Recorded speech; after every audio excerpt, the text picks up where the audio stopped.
welcome to Gwen's Business Corner with Deonta B. So today we're talking about owning a personal care home. Like, what does it actually take to own a personal care home? What are some of the challenges that you face when you're owning one? And just some of the ins and outs of how you get started. So who's our guest?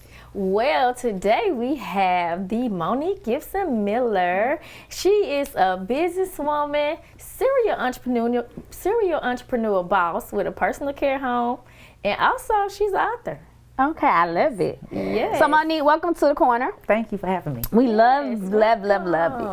Okay, so many people, just jumping right into it. So many people want to own a personal care home, but not only that, when I think about business, I think about a fact, if you're gonna own a business, the industries you might really want to go in is the healthcare industry. So tell us your journey on actually deciding to start your personal care home, Rising Angels. Well, it started off in Charleston, South Carolina. My grandmother pretty much was a caregiver. She cared for the whole entire city. It based off in Charleston, South Carolina, and when we moved here in 2001, I wanted to continue the family business. So we came here, we bought a house, and we pretty much turned our first home into the personal care home. Yes. Interesting. Is that common in the industry where you see a lot of people where they might own a home, they might have a elderly family member, and then they just decide to go that route? It's very common. Okay. Yes. Versus trying to go out and locate a separate building. You've already had the blueprint for your own home. You know what it takes through planning and zoning. So they pretty much walked you through it and pretty much just license you. Okay. You know the requirements. That's interesting. So you just said something about zoning. So I know a lot of people because we tried to dabble into personal care home. And we were having an issue. If it failed for us, but we may have to try it again because we love healthcare. Let's do it. But the zoning was the problem and that was something that we had to learn. So if you could just talk about that a little bit when people are trying to find the actual home, how that makes a difference in where you're putting home. Because I know for us, they didn't want it over there, and it was like different neighborhoods. So I noticed they I don't want a personal care home over here. It's gonna take the value of the house down. Different things of that nature. So, well, the first part that you want to do, the personal care home, you want to make sure you have adequate space. For the hospital beds, paramedics come in and delivering, removing. You always want to make sure that it's ranch style. Okay. Because a lot of them can't walk up and down stairs. Right. So the ideal home or location would be a ranch style. Okay. And I would say the first thing you do before, looking for a building, always contact planning and zoning of that county. Okay. Give them that address and say, hey, how much, would you approve me for with this address for a personal care home? That's the first thing. Okay. So that's very, very important. And I would say after planning and zoning, you will then contact the Department of Community Health to get the actual package. Okay. So yes, that's the first thing you would like to do. So I want to piggyback off of that. So you talk about how much you're going to get approved for. Can you go in depth in there as far as what is they getting approved for? Is it a certain dollar amount? What is they getting approved? No, they're approving you for the number of residents. Okay. And it's based off the actual acre of land that you're on. So Clayton County, we're in Clayton County. Okay. So Clayton County pretty much is only approving you for 3 residents for safety reasons. And based off the actual square footage of the home and the acre of the land, you have to be 2 acres or more to get approved for 3 or more. So it all depends on the actual size of the land and the house and everything. Got you. Yes. So I know in the health field, especially when you talk about person, I get them confused because Deonta is a nurse. I don't know hardly nothing about the health field. So I know it's personal care homes, it's group homes, it's so many different types of homes when it comes to the healthcare industry. So talk about some of the services possibly that you offer in your home, and then what is the difference between some of the other categories? Okay, so actually we have 2. My husband and I, we have 2. We have a personal care home, and then we have a transition home. Okay. So a transition home is pretty much independent living. We have adults that live under one roof, and they're actually responsible for their own well-being. Okay. So a personal care home is a licensed facility by the state, and you have certified caregivers there, and you are actually taking care of individuals with diagnosis, and they're not able to take care of themselves. So Alzheimer's, dementia, Parkinson, you name it, we do it. Gotcha. So the difference, a group home, it doesn't have to be licensed because you're not rendering medication. Oh. The licensing comes in when I have to pretty much give account for your medication. And once you give out medication, you must sit there and you must document. Right. You can't give Miss Sarah medication and then forget to, document, because what if we have a slip up? Everything that you do in the personal care home, because you're a licensed facility, it has to be documented to hold everyone accountable. Gotcha. Yes. But let me ask you this then. So, for those who might be interested, right? Yes. So, do you have to have a doctor that to qualify for your license? Like, what is the licensing process? So, on the Department of Community Health, there's a checklist.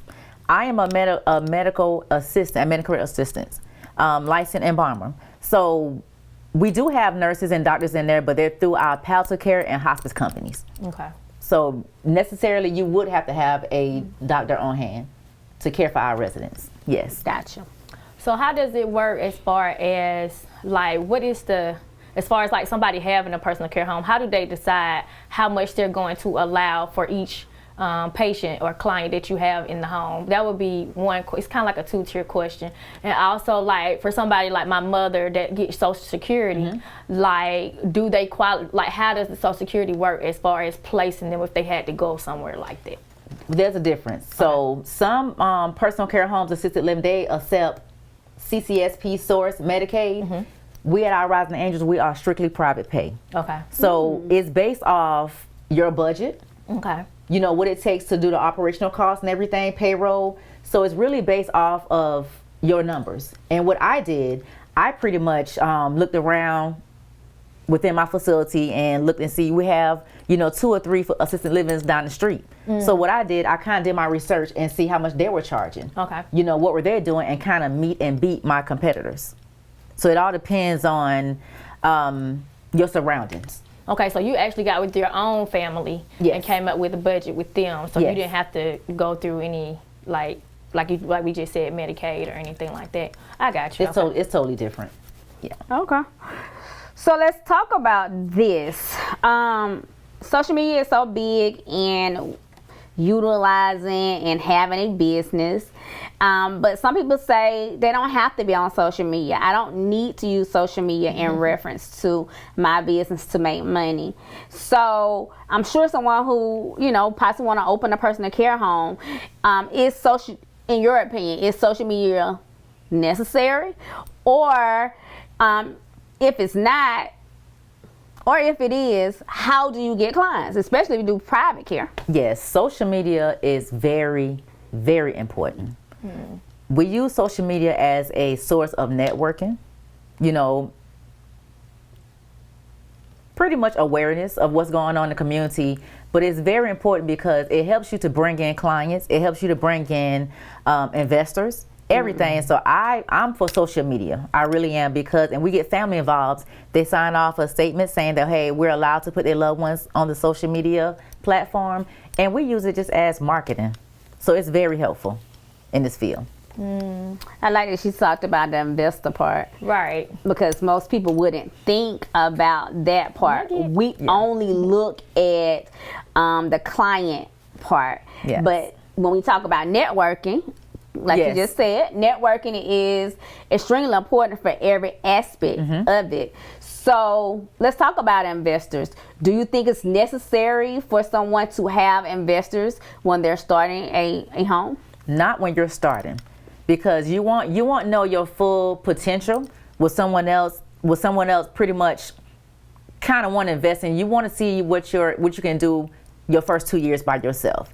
Then if you're still struggling or need additional resources, then I'll consider bringing an investor in if you're below your target plan. But if you're up and you're doing good for yourself, no investors at all for the first 2 years. I would say bring investors in when you want to expand and you need additional funds, and everything. That's the only way I would bring investors in.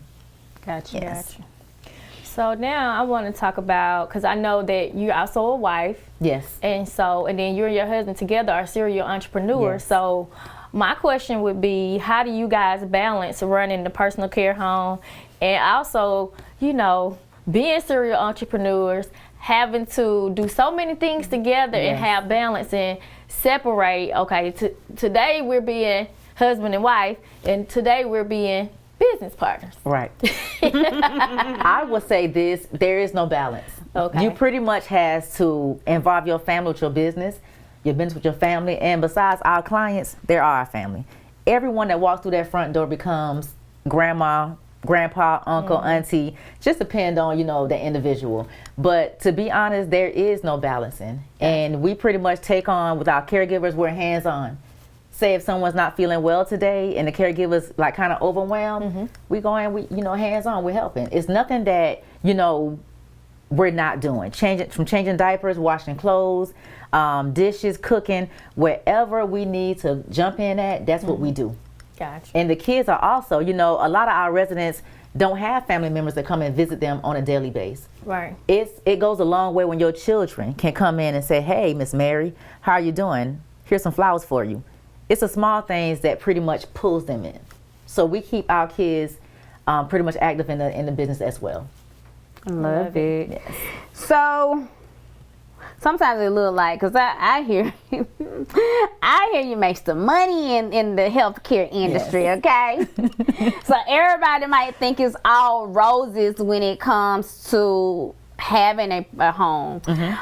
So what are like some of the challenges that someone who's actually getting ready to enter the field should be warned about when it comes to getting a personal care home? I would say the staffing. You would always want to have certified staff members, you know, that's trained with first aid, you know, anything. Like, they have to be certified individuals. And I would say the other challenge would be budgeting. You have to think about payroll, you know, the actual ingredients for the food, furniture, inventory. Think about it first before you just jump out there and get like a list. I would say do a list, you know, as far as what's your budget for this month. You know, inventory, write everything all out so you can pretty much conquer that. Each month, your budget is different because you have different things that come up. You just never know. And always put back. Every chance you get, put back. So you can expect, you know, emergencies. Okay, I love that. That's some good advice. Because I think when I started in business, nobody was telling me nothing about no money, honey. I was just blowing it. Absolutely. You hit the car like open. I was on too. So tell me this, in managing your personal care home, we talk about this a lot. Gwen says she suffered from imposter syndrome, and so many business professionals suffer from imposter syndrome. So I would like to know, have you ever experienced these feelings? And if you have, how did you manage to overcome? I have not experienced the imposter syndrome yet. Okay. But I will say this. I'm prepared when it do come our way. And the main thing is to remain positive. Always. No matter what happened, the number one rule is to always remain positive and address it with an open mind. Always. It goes a long way. You might not never have it. I mean, because sometimes, like, for me, with mine, I think it depends on how you raised. Yes. You know, like, did somebody speak life into you? And how confident you are in yourself. Like, for me, I'm not that confident. Gotcha. Well, I had, you know, no, I'm not ain't that confident in a lot of things. So a lot of times I kind of back Yes. and be like, okay, damn, I really worthy of this, you know, that type of thing. But some people, you got a husband, he might be your cheerleader every day. I don't got nobody cheering me on. And he is my number one cheerleader, my number one coach. Baby, come on, come back. It's life. Come on back. Come on, let's pull us. Come on back down. It's all right. We live this to another day. So my husband and my clients, they really have guided me through it all. You know, this stay positive, and sometimes I do go left, but he always pulled me right on back. Hey, this is business. This how we you know, we grow. So yes, hopefully it would never happen, but if it does, I have my team prepared. I love it. Yes. Yeah, we gonna fight after this, cause I thought I was a good little cheerleader. I know I ain't your man, and I can't be none of that for you, but golly. Girl, you say you ain't had no children. I'm like, well, you know, girl, you know what I mean. no, I don't know if I got it, but okay. Yeah, whatever, child. Let's go back to Monique and talk about this person in care home so these people can get these nuggets. We'll talk about that later, girl. See how it ain't even your turn to say the question. Now you done forgot. Okay, Monique. So you had mentioned that your grandmother was your influence and pivotal in you shaping approach to your personal care home. So how did you incorporate her values? Because I'm pretty sure it was a lot of things that you saw that stayed with you when you got ready to open your own. And some of the love and respect that you use in your daily operations. Because when you have somebody like that, you know, sometimes I say your grandmother, it's more than a mentor because they're nurturing you. They're doing all of these things that you get, and then you put all of that together when you create a business. Grandmother, she is the root of it all. And when I tell you, I can remember coming up 5, 6 years old. My grandmother has never ever met a stranger. And we always say, Grandma, why you always inviting them in and feeding the world? And it was so natural for her. You know, someone walking down the street, they're hungry, come on in here, baby, and get something to eat. And it's almost like we respect everyone, no matter who they are. It's yes, ma'am, and no, ma'am. Yes, sir, and no, sir. May I please? Thank you. So it started all, you know, coming up as a young girl. You know, they were our prime example. Right. And believe it or not, to this day, we have children that yes ma'am, no ma'am, yes sir, and they want to come in and be hands-on.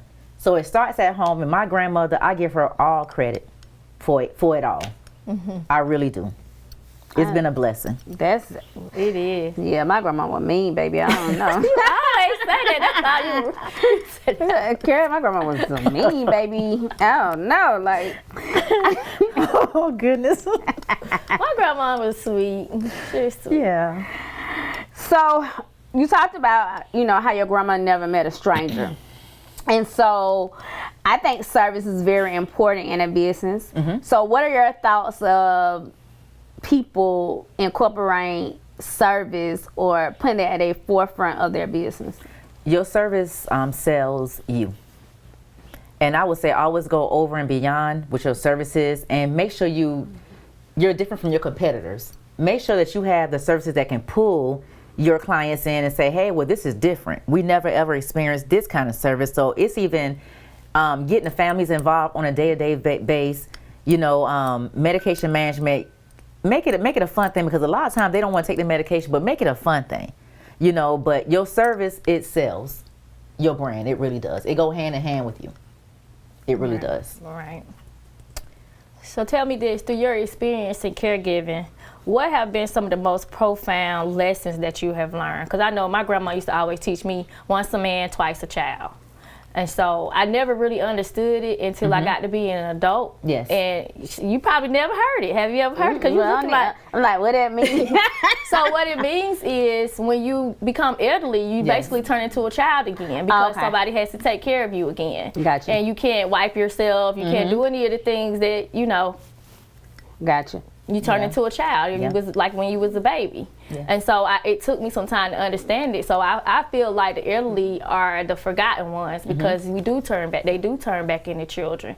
And so I would like to know, like, you know, some of those experiences, because you have to have a certain type of compassion when you're dealing with elderly population. The number one thing when dealing with the elders are patient. You must have patience if you don't have anything else. Right. The older our elders get, you know, and they pretty much will accumulate like maybe Alzheimer's or dementia. Dementia and Alzheimer's, those are first cousins. They tend to forget who they are, who you are, and they tend to act like a child. To us, it's like, why are you acting like this? Where they have already paved their way. Exactly. They're older, and dementia and Alzheimer's, it kind of shrinks your brain. So one day, you know, they can be the sweetest in the world. Next minute, they're hell on wheels. Exactly. But at every cost, always get on their level, make them feel, you know, welcome, and there is no wrong in their eyes. Don't ever make them feel like, you know, you're wrong. It's their mind. Never take it personal. Get out of my room. All right, I'm gone, but I'll be back. Right. Just give them time to kind of, you know, relax and redirect their minds. They may be somebody else in the next 30 minutes. But the older you get, the older you get, you will eventually turn back into the mind of a child. And what we do when they're depressed and having a bad day, give them a doll baby. Right. Give them a coloring book. Remote control car. Right. Keep in mind, they're a child at this point. Whatever it is to make them feel welcome and good, hey, here you go. Turn cartoons on. Tom and Jerry. I still watch Tom and Jerry to this day. So make them feel welcome. There you are. Yeah. I think that's a whole discussion, like talking about dementia and Alzheimer's. 'Cause my mom is 78 years old. I mean, 77 years old. She's going to be 78. And she's in the early stage of dementia. And it's just a conversation that nobody in my family, and I'm pretty sure so many families are like that. Families don't understand. And it's everything that you just said, because they do whatever has been most important to them, which for her is her beer. Hey. So she like to have her beer. But they have those certain things that they still want to have their same control over, because that's their only sense of, the things that I can still take care of myself. Yes. So I wanted to point out what her answer to the last question. So this is good for twofolds. It's good for people who's actually going into this profession. Like, she gave y'all a lot of nuggets of how you can deal with your clients. Because some people, they get into the profession and they don't know, like, some of the different strategies they can utilize. Yes. So I love that. Right. And then too, because our viewers are not just people who are trying to own a home. They're people like Deonta who has parents and family members that are going into the early stages of dementia, and those are things that you can kind of look out for. Yes. But I'm gonna just shift the energy a little different. I know we talked prior to coming on, was talking about facilities and not having enough, I guess rooms or bed or any of those types of things. So talk about that issue that you're kind of facing in the industry right now. So it's a good problem, because we have a waiting list. Okay. The personal care home, we have exceeded, our residents. And number one now, we're looking to get a commercial facility, one large enough that we can pretty much, place at least 24 residents. Of course, caregivers, doctors and nurses and everyone will come along, but it's very important now that we go ahead and locate a commercial building somewhere near, so that we can accommodate everyone and give everyone that adequate space. Because sometimes, even though we have two rooms, sometimes some of them have private rooms, sometimes they want to be left alone. So now with a commercial building, we can move Mr. Johnny, out of here with his roommate and, put him in a single room, let him have his time. But right now, the biggest thing that we're looking to do is expand and look for a commercial building very soon. So let me ask you this: with a commercial building, some of the viewers might not even understand what does that look like. So would that be like a multi-family home? Would that be just a facility with a whole bunch of rooms, a hotel? All of the above. The ideal would be, one big building, ranch style. Okay. Maybe 12 rooms on this side, 12 rooms on that side. Some people want roommates, some of them don't. So you can also get a multifamily home. I wouldn't say upstairs, downstairs, unless your caregiver is fit to go up and downstairs. But you can even get a large 2-story home. To where you can have residents in each room and everything, or like a group home. So it doesn't matter if it's a commercial building or a group home. As long as you have your residents in one location, it'll be a whole lot easier on you and the caregivers. Yeah. That makes sense. Yes. So you just talked about expansion. So my question would be, what are some of the key strategic decisions that you're making to allow yourself to be able to get ready to scale and say, okay, it's time? Because most people don't know when it's time to say, like you just said, you saw the need, but some people are trying to figure out, when is it time for me to scale and say, I'm gonna go from just having the home to having the actual building? So what we do at the Our Rising Angels, we offer respite to families. Okay. And respite is mainly where the family members need a break. They will say, hey, Miss Monique, do you have openings for, Dad for September the 3rd until the 10th? Okay. We do respite minimum 7 days a week. So we always want to keep a bed open and available for our respite patients to give families a break. But you also want to keep your beds available when you have incoming clients from the hospitals. are the nursing homes. So it's very, very important. I would say when you have meet and beat your goals, go ahead and start looking for another location. Right. Okay. And you can always have more than one location, but our values and everything will still be the same, just different locations.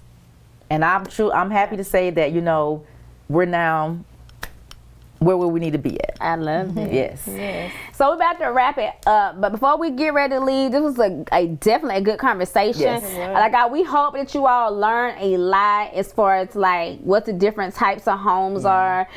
She gave so many great nuggets on how to actually manage and operate your business, different things that you can utilize if you are getting ready to get into the business.